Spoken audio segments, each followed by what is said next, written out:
Hey everyone, I hope you're doing good. The school that I was at is Padisaho Primary School. So basically, I taught grade 4 and grade 6, but most of the time I spend my time in grade 4.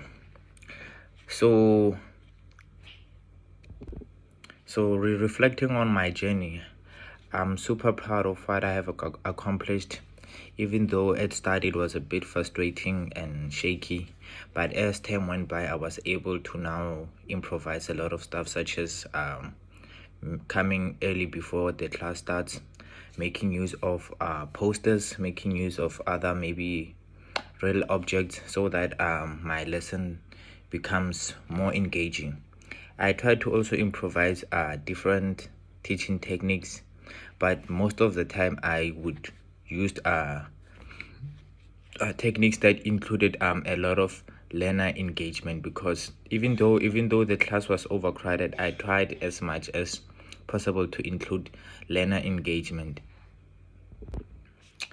As I went back to the school, I did not have a lot of challenges. I just had two challenges, because the reason I didn't have a lot of challenges was because I was now familiar with the school and the learner. So I just had like two major challenges. The first challenge I think I had was ill discipline, because as time went by, the children started getting to know me better because I was in class each and every day. So basically that was the problem. So it got to a point whereby at some point I would feel like I don't want to come to class, up until one day I realized of how frightened they are of the principal. So every time maybe they would misbehave, or maybe they would not listen to my instructions, I would tell them that I was going to call the principal. So in that way they started behaving. The second challenge I had was learners with special needs. So I had to make use of my knowledge that my knowledge that I was able to acquire from my college study. So I was able to make use of a lot of peer support, scaffolding. So each time a learner does not understand, I would pair them with a learner that was much more competitive to help them. For my second year, from block 1 and block 2, I learned two different things. From block 1, I learned basically like the school in general, how the school operates, the teachers, the rest of the teachers, the rest of the staff, the learners' names, my timetable, because basically it was just observation, and also like helping where I can. So I would basically like go around school so that I can see where the field is,